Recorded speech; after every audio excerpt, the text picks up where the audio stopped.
All right. Welcome everybody to another post-NCTE conference edition of Slam School. My name is Antero Garcia. Slam School, again, is the Studies in Literacy and Multimedia Assembly as a part of the National Council of Teachers of English. And today I am so excited to talk to Stephen Hood and Bud Hunt. Stephen, can you introduce yourself? Hey, sure. I'm Stephen Hood. I'm one of the creators of StoriumEdu, which is an online creative writing game for schools. Awesome. And we're going to learn more about it in a second. And previous Slam School guest, Bud Hunt. Bud, you want to introduce yourself? Sure. I'm Bud Hunt. I'm an instructional technologist in Northern Colorado, working mostly with the Clearview Library District. Awesome. Thank you both for joining me today. So, Stephen, we're going to talk about StoriumEdu in a second. Maybe you can tell us what that is, and then we'll probably start looking at the product in a second. Sure, thanks. So StoriumEdu turns creative writing into a multiplayer online game. And the idea is that we're trying to use the power of play to get kids motivated to write, to get past the sort of writer's block problem, to build their creative confidence, to see writing as something that's fun, that's something that they can do, that they can use to express themselves. And we use game mechanics to change it from a free writing exercise or a solo writing exercise into a collaboration, where each student controls a different character in a shared story, and they take turns writing by playing these virtual playing cards that are kind of like writing prompts that represent different aspects of character development and plot arc and so forth. And the idea is that by building on each other's ideas and writing, they together tell an interesting story with dynamic characters and have fun while they do it. Awesome. And Bud, you recently got to participate in a recent Storium session. I'm trying to figure out what the right description is. I was going to say play. Yeah. I got to play Storium. So I was at a workshop at the National Writing Project annual meeting where you all took us through it, and I got the opportunity to play it, which was delightful because I so rarely get to play games at work anymore. I need to do a better job of picking research focuses. Awesome. So I think we should just dive in. So Stephen, I don't know if you're able to screen share and take us under the Storium hood or something. Yeah, such as it is. Yes, I absolutely can. So let me do a screen share here. Crack Great. the Storium deck, perhaps. Excellent. Nice. So can you see that now? Mm-hmm. Great. So what you're looking at is an example game from Storium. The scenario we used for the workshop at the National Writing Project and NCTE event was a young adult dystopia. And so the idea is that the game includes these decks of cards, virtual cards, that help you tell stories in specific genres or styles. And then eventually with these cards, decks would also represent different lesson content. So there might be a deck of cards about the Revolutionary War or the Great Depression or whatever subject it is you're trying to teach.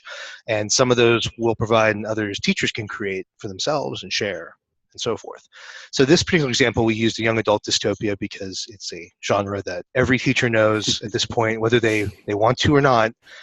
It's a kind of like it's the Esperanto of storytelling now, I think. So this game, originally named The Hunger Maze, very, very creative on my part. The idea here is that a game has a context which is determined by 4 cards that are drawn at the beginning when you all sit down at the virtual table to play. So in this case, there's a setting card which tells you kind of a specific spin on the genre that you're playing. In this case, humanity is enslaved by unknown overlords. There's a tone card, which is going to give everyone a shared sense of what we're trying to tell in terms of tone. Is this a comedy? Right? Is this a parody? Or are we being serious? Is it tragic? Is it optimistic? In this case, it's just pure like a dramatic story. So we're going to be pretty serious. And then there's a beginning and an ending card. And these are drawn randomly from the deck. And the idea is that it's telling you in very abstract terms how the game will start and end, how the story will begin and where it will end. And then the idea is as we're all playing together and writing, we have some sense of bookending here. Like we need to get to this point in the story in order to get to the ending. It gives everyone sort of a shared sense of what they're trying to accomplish. So those are the 4 cards here. So enslaved by unknown overlords, dramatic tone, We're going to start with teenagers have been disappearing, and we're going to end with lost history recovered. So maybe our heroes are going to uncover something that's been forgotten about the past. And Stephen, those are random cards, is that right? They are, yeah. In the current beta test that we're about to release pretty soon here, it's random. I think there'll be a game mode where maybe you can pick them manually, which you might want to do. I think random is really interesting because it leads to unexpected stories and outcomes and directions, and keeps things fresh and unpredictable for people. It also keeps you from spending way too much time maybe trying to choose the exact parameters of your storytelling as opposed to just getting into it. It's a bit freeing when you draw something random. We kind of save the agency for where it matters, which is the writing. So that's the idea. So right now there's 3 players in this example game, and the idea is that each student creates a character in the story, which is a protagonist in most cases. That's part of the storyline. And each character has their own cards. So this character's name is Cedar, he has an avatar. There's a library of avatars that are included. This is just example art we're using right now for the beta. These are all from young adult dystopian movies. We would use real art for the final product. But a character has a strength card.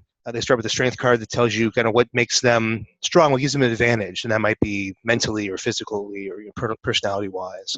They also similarly have a flaw, because interesting characters aren't perfect, right? In stories, characters have flaws, and that's what makes them, part of what makes it interesting to explore and to get to know. So in this case, this character is strong, but he's also overconfident.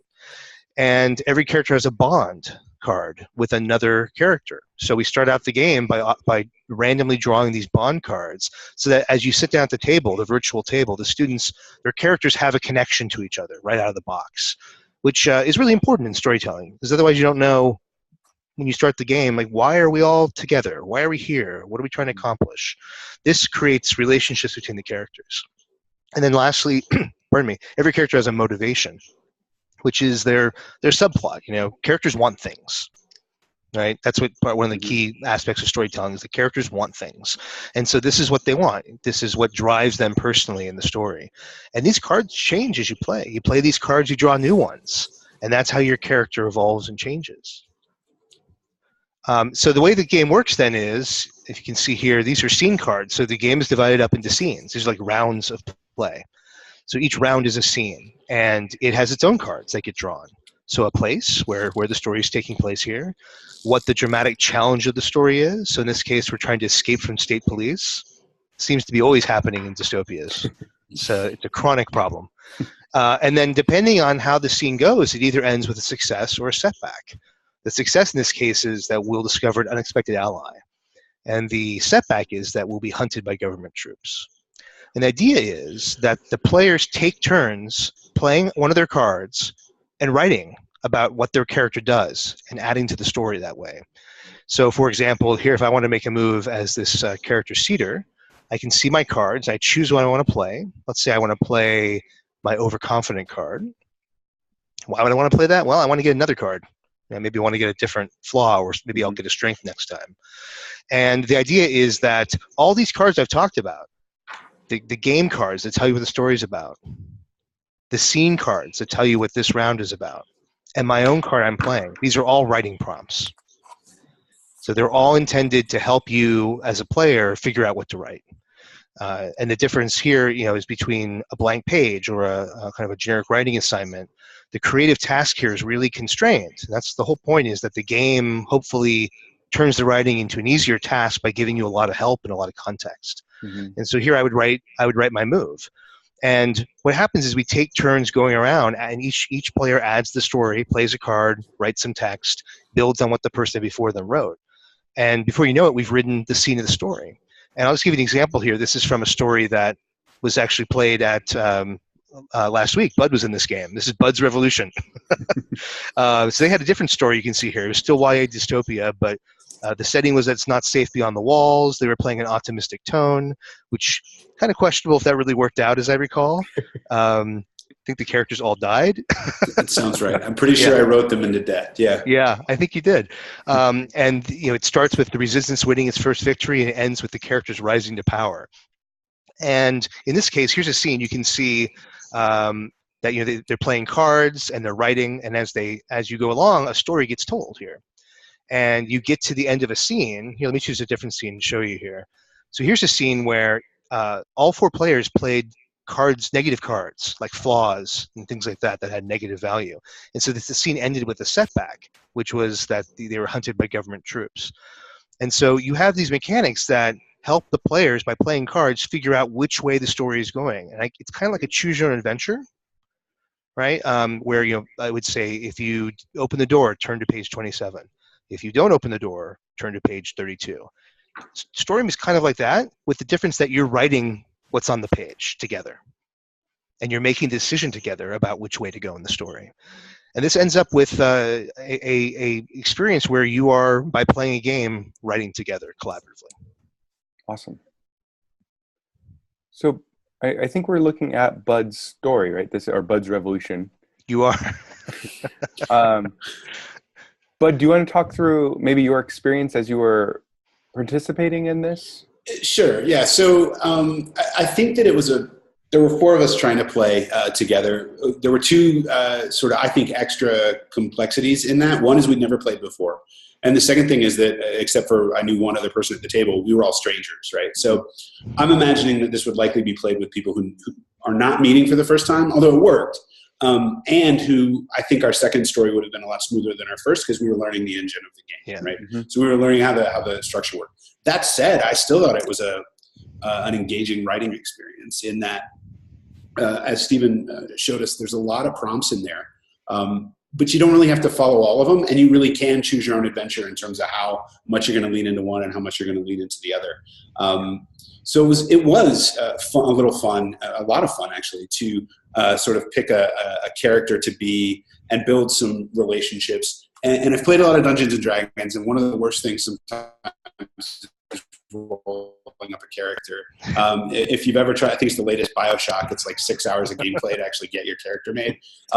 So the idea that it was something that was fairly quick to do, it wasn't a long-term investment, we could get in and actually start trying to craft together, made me feel good about this as a writing tool. But then it was fun to play, because sometimes you could, kill off your colleagues or your team, or send them left when they thought maybe they were going right. So it was fun to write together, but it was also fun to play with both the tropes and the ideas and the prompts, but the other characters that were getting created. So it was a lot of fun. And as a writer, it was safe because I didn't have to create so much of the constraints. They were all there on the page. I could just pick up the ones that felt the most convenient or the most useful. So let me ask just a clarifying question. So Stephen, it shows, like, the screen we're looking at right now says Young Adult Dystopia Deck. Does that mean everybody, every time they go on to StoriumEdu, is telling a dystopian Hunger Maze-like story? No, that's just the example deck that we used for this beta test. Okay. So there'll be a library of decks. Okay. Of a variety of different sort of common popular genres. And then there'll also be, over time, decks that are more curricular in nature, that help a teacher push students towards a more directed writing experience. So, some examples of things we've done in earlier tests. We've had teachers who are history teachers, have used Storium for historical fiction. So having the students write historical fiction about the lives of characters, fictional people living in the setting, the period of history they've been studying, is a really interesting way to test students' retention of the content by having them apply it in fiction. That's on one side. Another side is teaching literature. We've had teachers use it to teach books like The Giver and To Kill a Mockingbird, by having students write either like continuing the story or writing what characters might be doing off screen parallel to the main story as a way to further explore the themes of the novel. Awesome. So, and then ultimately the idea is that teachers can create their own decks too and share them with each other. Yeah, I think that's a piece that I'm really interested in exploring with this work is if we think about, if we think of every card as a writing prompt, just the kind of, you talked earlier about, putting character, like writer's agency, giving this back to young people in terms of how blank pages can oftentimes feel limiting.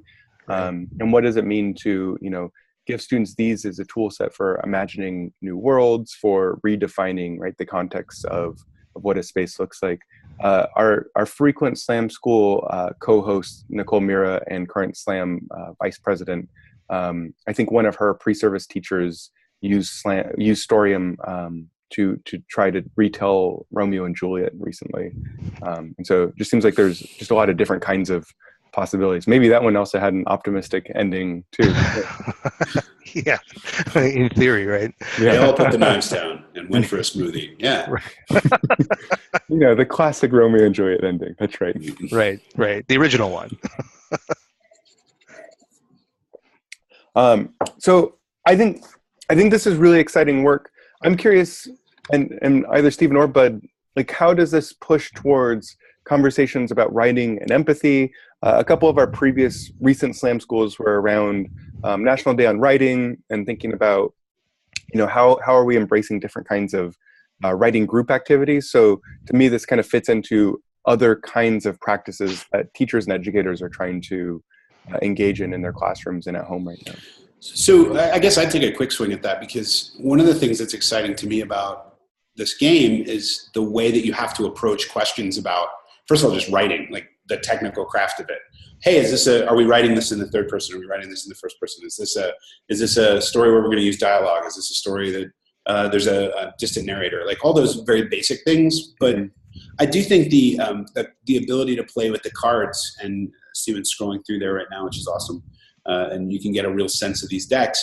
I think there's some real opportunity there in terms of the scenarios that you might build, in terms of thinking about empathy, both for fantastical characters that might be literature-based, but also historical characters that might be historically based. But also, I think you could probably envision, and I'm probably not smart enough to do it, but I'm sure there are people who are, decks that would create very realistic situations that would give you the opportunity to explore and think through and see if you could put yourself in the shoes of somebody experiencing maybe discrimination or an uncomfortable situation, or having to be brave at a time when maybe they don't want to be brave. So I feel like there's a lot of opportunity in the constraints in the engine to help create opportunity to discuss writing, but also to talk about moments of empathy.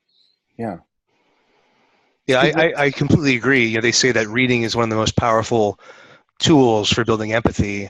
I think writing is even more so the case, because you're not just experiencing someone else's life or decisions or challenges. In the case of writing, you have to make those choices for the character. You have to put yourself in their shoes and try to decide what they would do. And that means to some extent you think about what you would do. And so I think part of what we really hope for StoriumEdu is that it is an empathy exercise in many cases, because the players have to inhabit these characters. And if you put them in a setting that has difficult choices and challenges for the characters, they can't help but reflect on them. Yeah. And I think that is a potentially meaningful and powerful exercise. So I could see having decks about issues, relating to discrimination and social justice, economic disparity, refugee crisis. I mean, you name it. There's a huge number of narrative possibilities here. And while it may sound strange to play a game about some of these subjects, right, because they're deadly serious subjects, I think it's a very useful way to get students to think about them in a way that is actually motivating. It's something that they will want to do and will feel a sense of accomplishment and mastery and hopefully insight from having done it. Yeah, you're making me think. So I'm thinking back to Slam School as a series was kind of birthed in a moment when executive power in this country was being wielded in ways that look eerily similar to maybe some of the cards we've been looking at for the last few minutes, right? So I remember, writing up the original vision of what this series looked like the day after, a Muslim travel ban was announced in the United States, and thinking through, rather than, if we think about empathy, these are cards that allow students to write out different kinds of visions of what the future could be, and in a way that is a refusal of what the present day might look like. And in recent work, I think Nicole and I have been thinking about, rejecting the neutral traditions of what classrooms look like.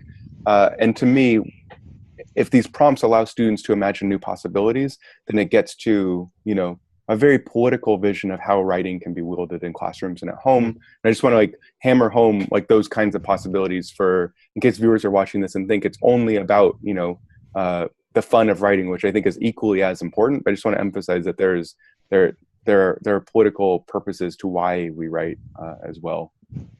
Yeah, and it's also, I mean, I guess I would also see a game like this as a tool for strengthening some of those muscles, right? Some of those writing muscles. So maybe it's fun, but it's also safe because it's just a little box, right? I can do a little box, and the rhythm of the game creates the opportunity for those little boxes to add up. So I think that's useful to think about too. It's an easy win, right? Like it's an easy accomplishment to make one move in one scene. Yeah, but those can add up. They're additive, and you end up with a complete text. And yeah, and this is the power of games, right? I mean, games put us in a playful mindset. We lower barriers. We don't take ourselves and others quite as seriously. We take more chances because, after all, it's only a game. Yeah. Games can be a useful window into inhabiting other people and understanding their experiences because it sort of takes the personal risk out of it and is inviting to the player. So I'm watching this and I'm excited and I'm ready to play. Stephen, you mentioned that this is in beta now. Where if people wanted to find out more and possibly look into playing, there we go. Where do we go? Yeah, if you go to StoriumEdu.com. So it's not .edu, it's StoriumEdu.com. There is a sign up for it right there, so you can put in your email address and be put on the waiting list. So the beta, we're going to hopefully get that out, I'm hoping before the new year or shortly thereafter. Great. So people who sign up now for the waiting list, we'll get them into the beta so they can try it. Awesome. And yeah, we really appreciate everyone's feedback. And I think we mentioned in the workshop earlier this week that there's going to be some kinds of gatherings and community building around this too. So probably if you join the waiting list, you'll hear about that. Yes, you will. We're going to set up online fora, if you will, and probably also some real world meetups as well. Awesome. Yeah. So first of all, thank you both for joining me. If you if you're watching this video and have watched this far and still don't know what Slam School is, go to slam.education and join. And we're launching our new website over there. We'll have some more information about that soon. And Stephen and Bud, thank you so much for your time. Appreciate it. Thank you both. Sure. You're welcome. And thank you back. And this is a fun game. Thanks.